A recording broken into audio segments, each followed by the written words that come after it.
প্রিয় ছাত্রছাত্রীরা, হিন্দি সাহিত্যের আলোচনা সূত্রে আজ এই পর্বে আমরা আলোচনা করব কবি মহাদেবী বর্মাকে নিয়ে।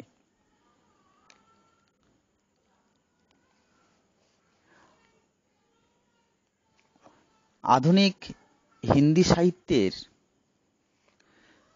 রোম্যান্টিক গীতিকবিতা ধারার তথা ছায়াবাদী যুগের অন্যতম মহিলা কবি হলেন মহাদেবী বর্মা। তিনি উত্তরপ্রদেশের ফারুকাবাদ জেলায় 1907 খ্রিস্টাব্দের 24শে মার্চ জন্মগ্রহণ করেন। তার পিতার নাম ছিল গোবিন্দ প্রসাদ বর্মা, যিনি একজন শিক্ষাবিদ ছিলেন, আর মায়ের নাম ছিল হেমরানী দেবী, যিনি একজন ধর্মপ্রাণা মহিলা। আধুনিক হিন্দি সাহিত্যে মহাদেবী বর্মার কাব্য আধ্যাত্মবাদের প্রতি ভক্তি বিনম্র আত্মনিবেদন বলা যায়। অজ্ঞাত প্রিয়তমের বৃহানুভূতি তার কাব্যে গীতরূপে ঝরে পড়েছে। তার কাব্যগুলির বিষয়বস্তু সংক্ষিপ্ত, সীমিত বলা যায়। জীবন ও জগতের বহুমুখী ধারার প্রয়োগ মহাদেবীর কাব্যে খুব একটা চোখে পড়ে না। তার কাব্য হৃদয়ানুভূতি সঞ্জাত ভক্তের আকুতি এবং করুণার অনাবিল ধারার স্বচ্ছন্দ স্বতঃস্ফূর্ত প্রকাশ ঘটেছে বলা যায়।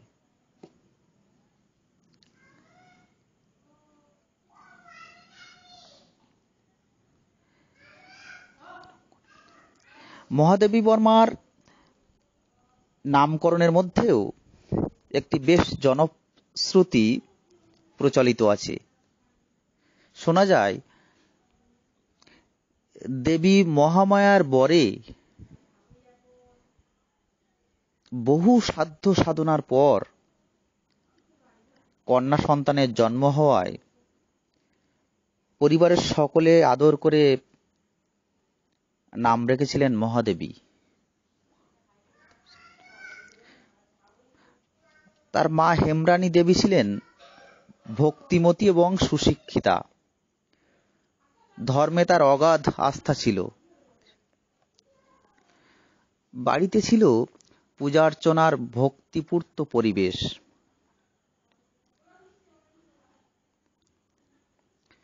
বাল্যাবস্থায় মহাদেবী তার মায়ের গান শুনে চমকিত হতেন।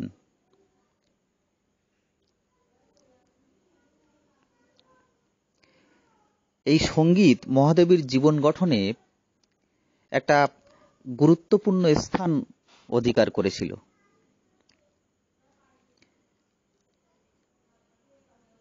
এক কথায় মহাদেবী বর্মার বাড়ির পরিবেশ ছিল অনেকটা ভক্তি নম্রত, ভক্তি জনচিত বলা যায়। বাল্যকাল থেকেই মহাদেবী বর্মা অত্যন্ত দয়াশীল ছিলেন। দরিদ্রের গরিবের দুঃখে তার হৃদয় গলে যেত। তার যে সামান্য অর্থ তিনি পিতামাতার কাছ থেকে হাত খরচ বাবদ পেতেন, সেটাও তিনি দরিদ্র তথা গরিবদের হাতে নির্বিকারভাবে তুলে দিতেন। শুধুমাত্র মানুষের দুঃখেই দুঃখিত হতেন না, পশু পাখিদের প্রতিও মহাদেবী বর্মার সহানুভূতির পরশ চোখে পড়েছিল।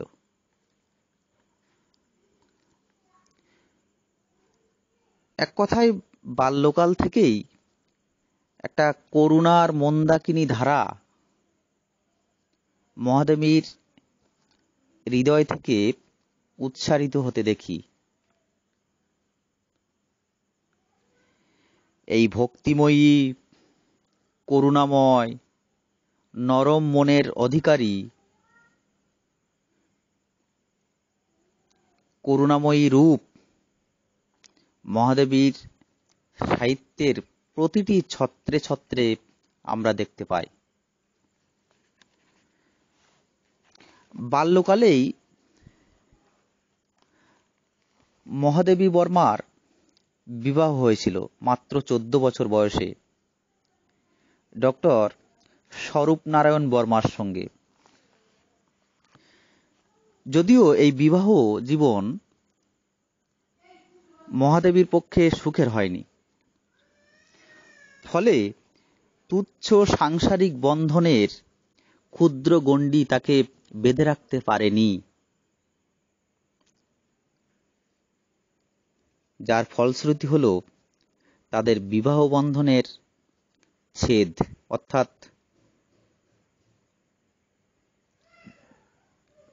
বিবাহ বন্ধন শেষ হয়ে যায়। সাংসারিক বন্ধনের সীমাবদ্ধতাকে অতিক্রম করে বৃহত্তর ক্ষেত্রে নিজেকে নিয়োজিত করার লক্ষ্যে তিনি তার মাঝখানে থেমে যাওয়া শিক্ষা জীবন পুনরায় শুরু করেন এবং প্রয়াগ বিশ্ববিদ্যালয় থেকে এমএ পরীক্ষায় উত্তীর্ণ হয়ে তিনি কর্মজীবনে প্রবেশ করেন। জীবনের প্রাথমিক দিকে তিনি মহিলা বিদ্যাপীঠের প্রধান অধ্যাপিকা রূপে আত্মনিয়োগ করেন প্রয়াগ বিশ্ববিদ্যালয়ে। এরপর মহাদেবী অধ্যয়ন ও অধ্যাপনার সংকীর্ণ সীমানাকে অতিক্রম করে দরিদ্র অনাথ মানুষের সেবায়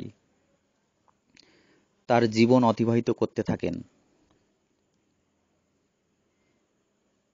সেই সঙ্গে তার জীবনে এটাও আমরা লক্ষ্য করতে পারি যে প্রাচীন ভারতীয় দর্শন এবং উপনিষদের প্রতি মহাদেবীর ছিল একটা প্রগাঢ় অনুরাগ, ভালোবাসা ছিল। আবার বৌদ্ধ ধর্মের সাহিত্য পাঠ এবং জীবন দর্শন মহাদেবীর চরিত্রে বেশ প্রভাব বিস্তার করেছিল।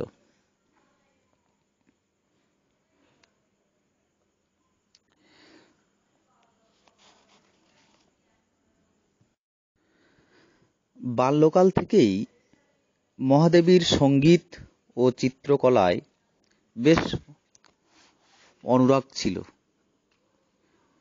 সঙ্গীতের সুরমূর্ছনা এবং চিত্রকলার পরোক্ষ প্রভাব মহাদেবীর কাব্য কবিতায়, প্রবন্ধে স্বাক্ষর মেলে। মূলত তার কাব্যধারার বৈশিষ্ট্যগুলির মধ্যে উল্লেখযোগ্য হল চিত্রময়তা এবং সাঙ্গীতিকতা। এই সাঙ্গীতিকতা এবং চিত্রময়তা মহাদেবীর কাব্য কবিতার অন্যতম বৈশিষ্ট্য। কৈশোর বয়সেই মহাদেবীর কবি প্রতিভার স্ফুরণ ঘটে। 1934 খ্রিস্টাব্দে নীরজ নামক কবিতা গ্রন্থের মাধ্যমেই তার কবি হিসাবে আত্মপ্রকাশ ঘটে। আর এই কাব্যগ্রন্থটি প্রকাশের পরেই তিনি সাহিত্য সম্মেলন থেকে শেখ শরিয়া পুরস্কার লাভ করেছিলেন।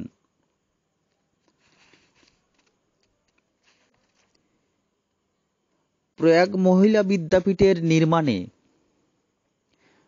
মহাদেবী বর্মার বিশেষ অবদান ছিল এবং বেশ দীর্ঘদিন যাবৎ তিনি এই প্রয়াগ মহিলা বিদ্যাপীঠের অধ্যক্ষা রূপে কাজ করেছিলেন। নানা সাহিত্যিক কার্যধারার সাথে সাথে সামাজিক কাজের মধ্যেই তিনি আত্মনিয়োগ করেছিলেন। প্রয়াগে অখিল ভারতীয় মহিলা কবি সম্মেলন, মীরা জয়ন্তী পালন, নৈনিতালে মীরা মন্দির নির্মাণ, প্রয়াগে সাহিত্যকার সংসদ স্থাপন, বাণী মন্দির নির্মাণ, এরকমভাবে বহু সামাজিক কার্যকলাপের সঙ্গে মহাদেবী বর্মা নিজেকে নিয়োজিত রেখেছিলেন। ফলে কেবলমাত্র সাহিত্য সৃষ্টিই নয়, তার সাথে সাথে সামাজিক নানা দায় দায়িত্বও পালন করেছিলেন। তিনি সমাজ সংস্কারের ভূমিকাও পালন করেছিলেন। মহাদেবী বর্মা রবীন্দ্রনাথ ঠাকুরের সঙ্গেও একসময় সাক্ষাৎ করেছিলেন। মহামান্য তৎকালীন রাষ্ট্রপতি ডক্টর রাজেন্দ্র প্রসাদ মহাদেবী বর্মার হাতে প্রতিষ্ঠিত বাণী মন্দিরের শিলান্যাস করেছিলেন বলে জানা যায়। প্রকৃতপক্ষে গার্হস্থ্য জীবনের বন্ধন থেকে মুক্তি লাভ করে মহাদেবী বর্মা সারা জীবন ধরে নানা সাহিত্য সাধনা এবং সমাজ সেবার কাজে আত্মনিয়োগ করেছিলেন।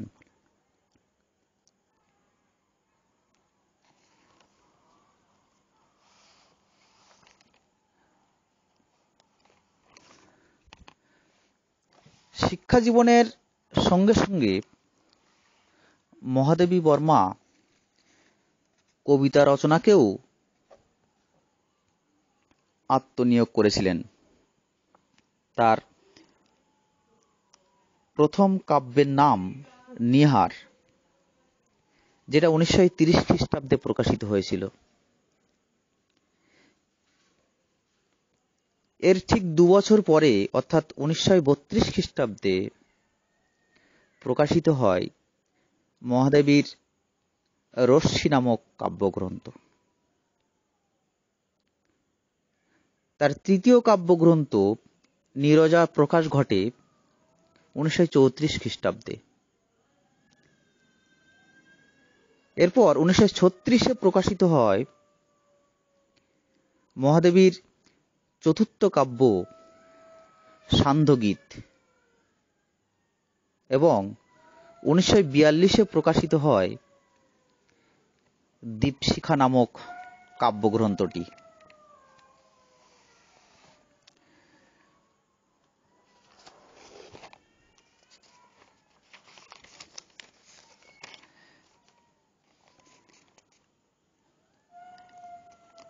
এবারে আমরা এই কাব্যগ্রন্থগুলি সম্পর্কে সংক্ষিপ্তভাবে কিছু আলোচনা রাখব।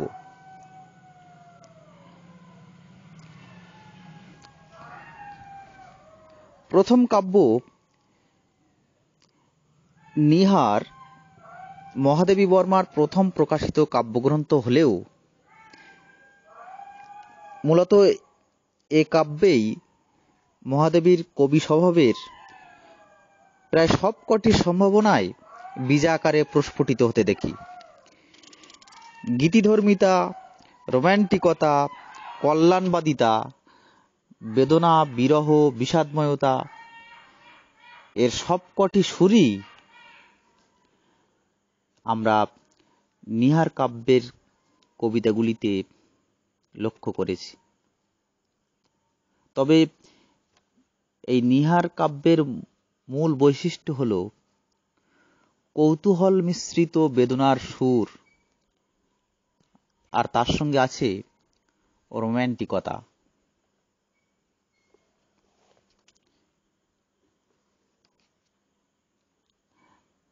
রশ্মি কাব্যগ্রন্থ সম্পর্কে মহাদেবী নিজেই বলেছেন, রশ্মিতে এসে আমার অনুভূতির চাইতেও আমার চিন্তা ভাবনা প্রধান হয়ে দেখা দিল। তার এই মন্তব্যই আমাদেরকে জানিয়ে দিচ্ছে যে এ কাব্য একই সঙ্গে মন, মনন ও তাত্ত্বিক দর্শনের সমন্বয়ে সম্পৃক্ত। এরই সঙ্গে রয়েছে ছায়াবাদ সুলভ আধ্যাত্ম চেতনাও। মহাদেবীর তৃতীয় কাব্যগ্রন্থ নীরজাতেই মহাদেবী বর্মার কাব্য প্রতিভার চূড়ান্ত প্রকাশ ঘটেছে বলা যায়।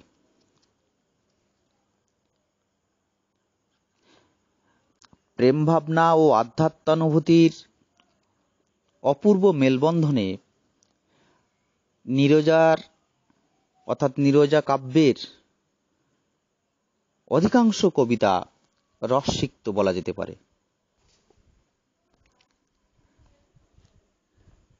সান্ধ্যগীত কাব্যগ্রন্থটি মহাদেবীর পরিণত ধারার স্পষ্ট ছবি আমরা লক্ষ্য করি। এই সান্ধ্যগীত কাব্যে ধ্বংস নির্মাণ, বিরহ মিলন, আশা নিরাশা, বন্ধন মুক্তি প্রভৃতি বৈপরীত্যমূলক ভাবনাগুলি শেষ পর্যন্ত কল্যাণ ও গঠনময়তায় উত্তরিত হতে দেখি। চিত্ররূপময়তা এই সান্ধ্যগীত কাব্যের অন্যতম বৈশিষ্ট্য।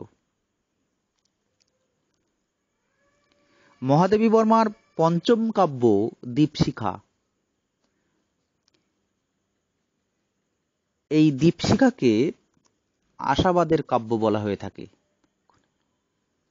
নানা দুঃখ দহনের স্তর পেরিয়ে বিষাদপূর্ণ হতাশার পরিবর্তে দীপশিখা কাব্যে আশার বাণী উচ্চারিত হতে দেখি আমরা।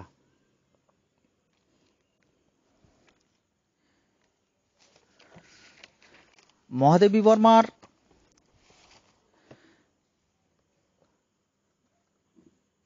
কাব্যগ্রন্থগুলি সম্পর্কে আমরা যে আলোচনা করলাম,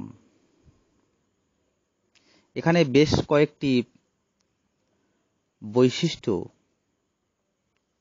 সহজেই আমাদের চোখে ধরা পড়ে।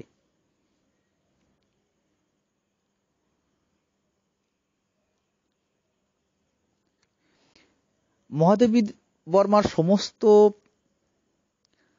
কাব্যগুলি মূলত মুক্তক ছন্দের লেখা। তার গীত ছন্দ, লয়, স্বর, তাল ইত্যাদি সঙ্গীতের দৃষ্টিকোণ থেকে সামঞ্জস্যপূর্ণ। অভিব্যক্তির বিভিন্ন ভঙ্গিমা, প্রেম সম্বন্ধে তার সহজ আবেগপূর্ণ এবং আকর্ষক মুদ্রাসমূহ যেগুলি তার রচনায় মেলে, তা আর অন্য কোথাও দুর্লভ।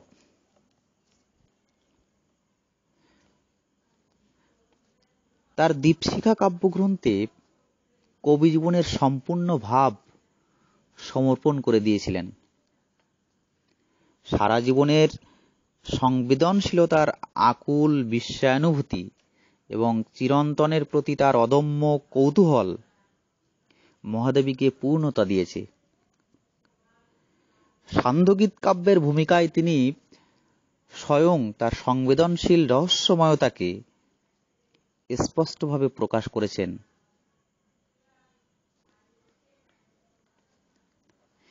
অভিব্যক্তির দৃষ্টিকোণ থেকে নীরজা একটি সুন্দর কাব্য সংগ্রহ।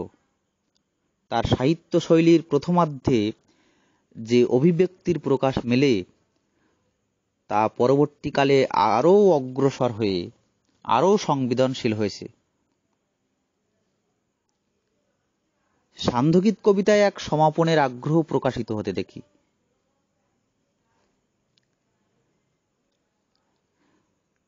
আবার রশ্মি কাব্যগ্রন্থের কবিতায়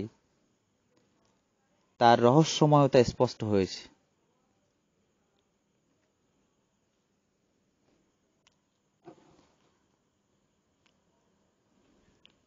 ছায়াবাদী কথা সাহিত্যের মূল লক্ষণসমূহ মহাদেবীর কবিতায় স্পষ্টরূপে আমরা লক্ষ্য করেছি। ভারতবর্ষের বিভিন্ন অঞ্চলে তার পরিভ্রমণের ফলে যে অভিজ্ঞতা তিনি অর্জন করেছিলেন তা তাদের কাব্যে প্রকৃতি চিত্রণের মাধ্যমে প্রতিভাত।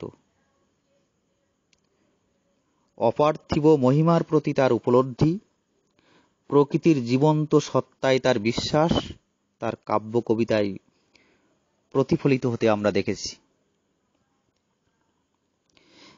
প্রেমের প্রতি কবির অনুরাগ বেশ লক্ষ্য করা যায়। সৌন্দর্য পিয়াসা, আত্মত্যাগের উদার মহিমা, সুকোমল হৃদয় বৃত্তির প্রকাশ, প্রেমের জন্য তীব্র আকুতি মহাদেবী বর্মার কাব্য কবিতাকে মহিমান্বিত করে তুলেছে। তার কবিতার প্রতিটি ছত্রে ছত্রে প্রেম ও বিরহের অনুভূতির অপূর্ব বর্ণনা আমরা দেখতে পাই।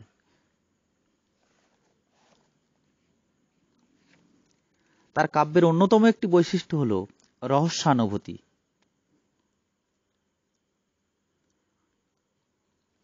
সংসারের মধ্যে আবদ্ধ থেকে সুখ দুঃখের অমৃত পান করে জগতের অতীত পরম সত্তার প্রতি তার উপলব্ধি এ প্রসঙ্গে উল্লেখযোগ্য।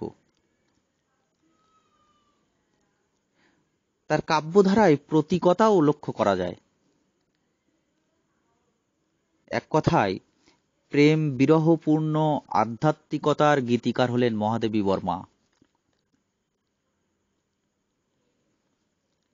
তার কবিতায় পরমেশ্বর দ্বৈত রূপে আবির্ভূত, অর্থাৎ প্রেমিক রূপে আবির্ভূত।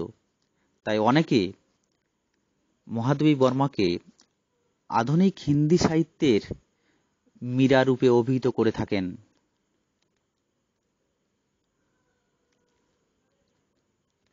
মহাদেবী বর্মার সাহিত্য সাধনার সূত্রপাত ঘটেছিল প্রেম ও সৌন্দর্যের উজ্জ্বল আলোয় উপভোগ করার আকাঙ্ক্ষা নিয়ে। কিন্তু পরবর্তী পর্যায়ে এসে সাংসারিক জীবনের তিক্ত অভিজ্ঞতা জীবনে প্রকৃত প্রেমের অনুপস্থিতি তার আশাবাদকে ব্যর্থতায় পর্যবসিত করেছে। ফলে জীবনের প্রতি অত্যন্ত মোহ তাকে ধীরে ধীরে ঠেলে দিয়েছে বিরহের দিকে। তাই তার পরবর্তী কাব্যগুলি, অর্থাৎ শেষের দিকের কাব্যগুলি বেদনার রঙে রঙিন।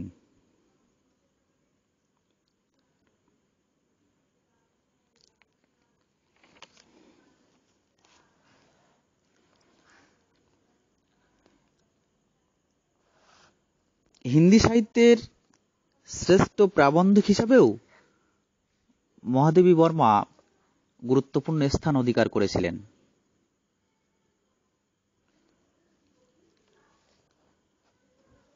তা সত্ত্বেও আমরা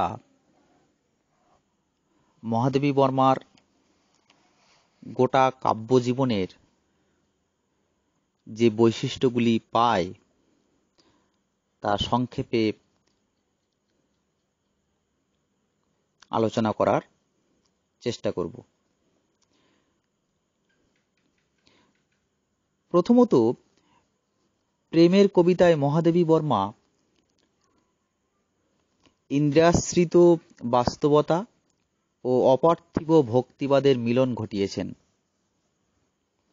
ছায়াবাদী কবিত্বের বৈশিষ্ট্য মেনে তিনি যেমন ইন্দ্রিয়াশ্রিত প্রেমের উদাত্ত রূপের বর্ণনা দিয়েছেন, তেমনি পৌরাণিক এবং আধ্যাত্মবাদমূলক কবিতা লিখেছেন।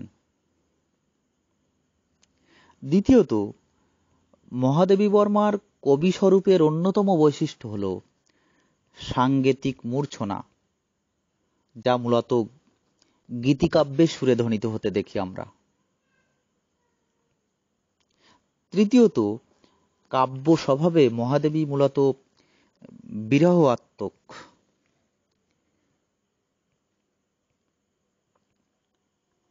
চতুর্থত, মহাদেবী বর্মার কবিতা দার্শনিকতায় সম্পৃক্ত। সেখানে আবেগতপ্ত প্রেমের মানবীয় আকৃতির সঙ্গে মিশেছে মিষ্টিকতার তাত্ত্বিক দার্শনিকতা। পঞ্চমত, কল্যাণ ও মঙ্গল কামনায় সমৃদ্ধ মহাদেবীর কাব্য ফসল বলা যায়।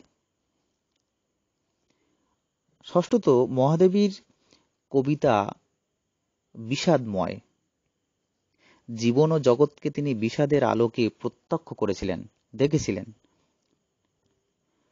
রোমান্টিক বেদনার তীব্রতা, বিরহ ও অতৃপ্তির যন্ত্রণা মহাদেবীর কবিচিত্তে সবসময় বিরাজমান ছিল, যা তাকে ছায়াবাদের মীরা নামে চিহ্নিত করেছে।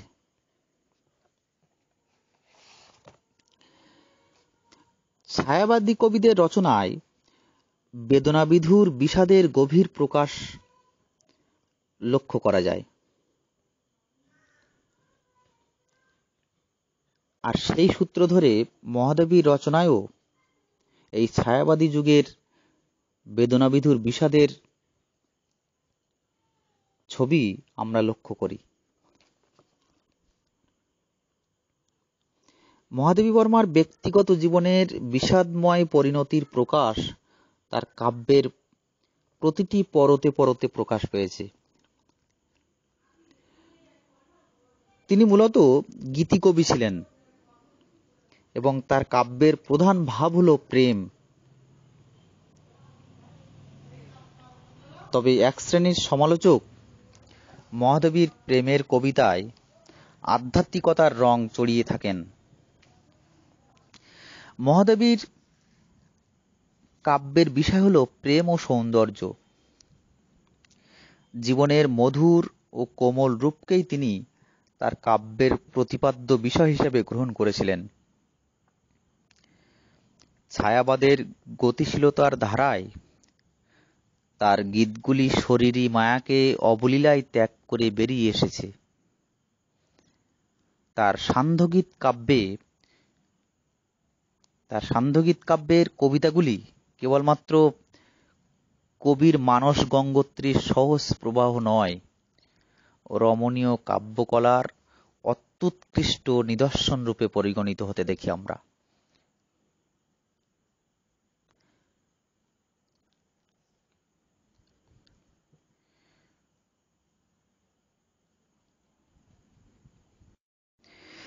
বিরহ মহাদেবী বর্মার কাব্যের এক বিশাল অংশ জুড়ে আমরা লক্ষ্য করি। আমাদের দৈনন্দিন জীবনের প্রেম ধারণা থেকে তার প্রেম ধারণা কিছুটা হলেও স্বতন্ত্র, আলাদা। আবেগতাড়িত মানবিক প্রেম এবং তত্ত্বগত দার্শনিক চেতনা একাকার হয়ে মহাদেবীর কাব্য কবিতাকে কিছুটা হলেও দুরূহ করে তুলেছে, কঠিন করে তুলেছে। বিরহ মিলন, আত্মা পরমাত্মা এবং অসীম ও সমীমের তত্ত্ব প্রেম একাত্ম হয়ে গেছে মহাদেবীর কাব্য কবিতায়। আসলে প্রেমকে তিনি কামনা বিমুক্ত করে রাখতে চেয়েছেন। কল্যাণই প্রেমের চরম লক্ষ্য বলে তিনি মনে করতেন। মানব জীবনের ব্যক্তিগত প্রেম এবং বিশ্বপ্রেমের নিবিড় সম্পর্ক তার কাব্যকায় ধ্বনিত। মহাদেবী বর্মার কবিতা বিষাদের সিন্ধু বলা যায়। প্রেমের বর্ণনায় বিরহ ও অতৃপ্তির বেদনা তার কবিচিত্তকে পীড়া দিত, আঘাত করত। তাই তাকে অনেকে ছায়াবাদের মীরা আখ্যায় ভূষিত করেছিলেন। তার কবিতায় বিপদ ও দুঃখের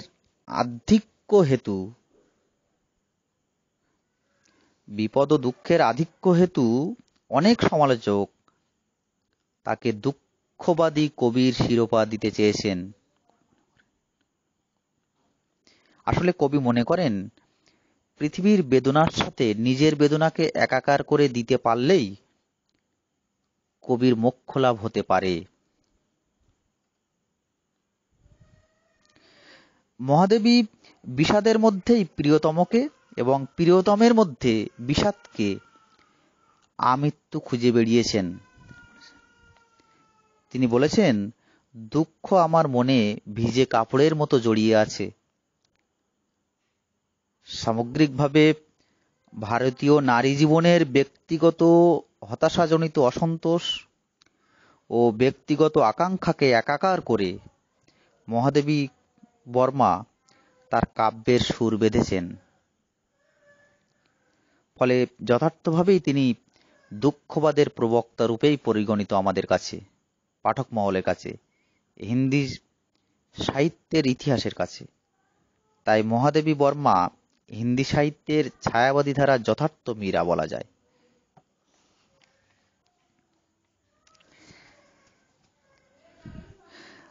মহাদেবী বর্মার কাব্য কবিতায় রবীন্দ্রনাথের প্রভাব আমরা দেখতে পাই।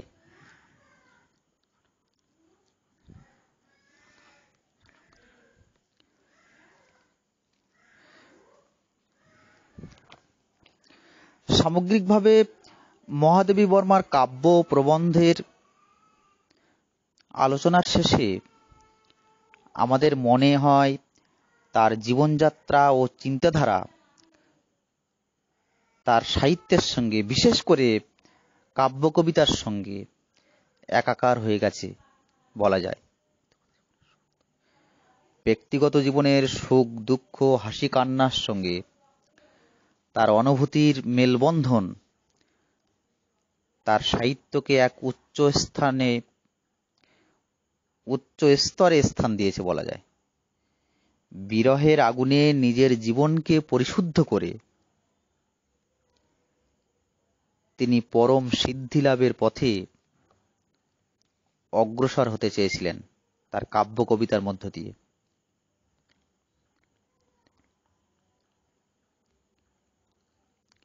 আর এদিক থেকে হিন্দি সাহিত্যের ইতিহাসে মহাদেবী বর্মার অবদান অবশ্যই স্মরণীয়, মনে রাখার মতো।